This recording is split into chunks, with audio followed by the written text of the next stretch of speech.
Have you ever been in a situation where you know you need help, you even want it, but something inside of you just resists? Well, you're definitely not alone. It's this surprisingly common feeling. So today, we're going to dig into why letting ourselves actually be taken care of can be so ridiculously hard. Wow, this quote just really hits home, doesn't it? It's like when life decides to throw a massive curveball and nothing is going according to plan, that's when this huge question pops up. It's in those chaotic, unpredictable moments that our deepest, most buried feelings about safety and support just come rushing right to the surface. All right, so let's talk about that feeling when life goes off script. For those of us who are planners, the ones who love a good to-do list and a 5-year plan, this is way more than just a minor annoyance. No, it can feel like the ground is literally crumbling right beneath our feet. And boom, there it is. This is the absolute core of the issue. That need for control. It's not about being a perfectionist or a control freak. It's a safety strategy. Think about it. When you can predict what's coming next, you feel safe. But the second that predictability disappears, poof, your sense of security can vanish right along with it, leaving you feeling completely exposed.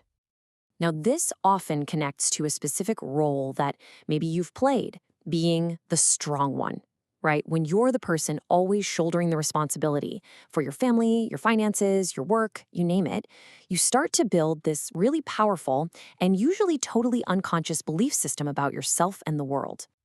Just let that one sink in for a second. If I don't hold it together, no one will. Does that sound at all familiar? Because that right there, that's pretty much the anthem for the hyper-responsible person. It's this deep down belief that you have to be the one holding it all together because the alternative feels like everything will just completely fall apart. And I really want to be clear here. This is not some kind of character flaw. It's a learned pattern. It's a belief that often got wired in when we were young, maybe if we had to grow up too fast. Or it came from times in our lives when the support we desperately needed just never showed up. So we learned to rely on ourselves. We really had no other choice. Okay, so now we get to the really fascinating part. Let's look at how this whole belief gets embedded on a biological level. Because this resistance to being cared for, it's not just in your head. Nope, it's literally wired into your nervous system. Your body is actually trying to protect you. So you can kind of see how this becomes our default setting, right? This is the training ground. Whether you had to be the little adult in your family or you were let down by people you were supposed to count on, your body learned a critical lesson. Hey, depending on other people, that's risky. And every single time it happened, that lesson just got stronger and stronger. So here's the big reframe, and this is so important. What might feel like you being stubborn or just unable to let your guard down is actually an incredibly smart protection mechanism. Seriously, your nervous system isn't trying to make your life harder. It's just running an old software program, one that was designed to keep you safe based on past data. And this is the voice of that inner protector. It's like having a little security guard in your brain who's always on high alert. So when someone offers to help, that little voice immediately yells, "Whoa, hold on a minute. Remember what happened last time? Don't get too comfortable here." And of course, all this internal wiring doesn't just stay inside of us. It spills out and has this huge ripple effect on our external world, especially in our closest relationships. And this is where it gets so incredibly frustrating, right? On one hand, your conscious mind is saying, I just want to trust my partner. I want to be able to lean on someone. But on the other hand, your body, your nervous system is whispering, yeah, but are they really going to show up? Or are we going to end up on our own again?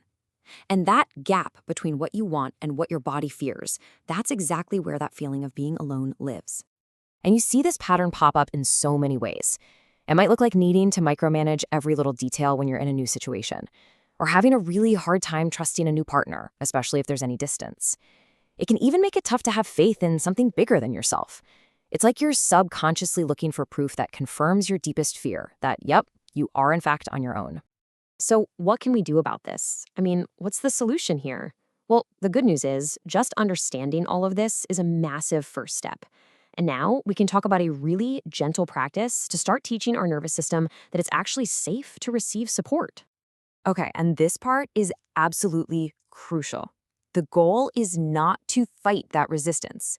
If you try to push it away or ignore it, it's just going to get stronger. The only path forward is with gentleness. We have to approach this part of ourselves not as an enemy, but as a well-intentioned protector that's been working overtime and just really needs to be heard.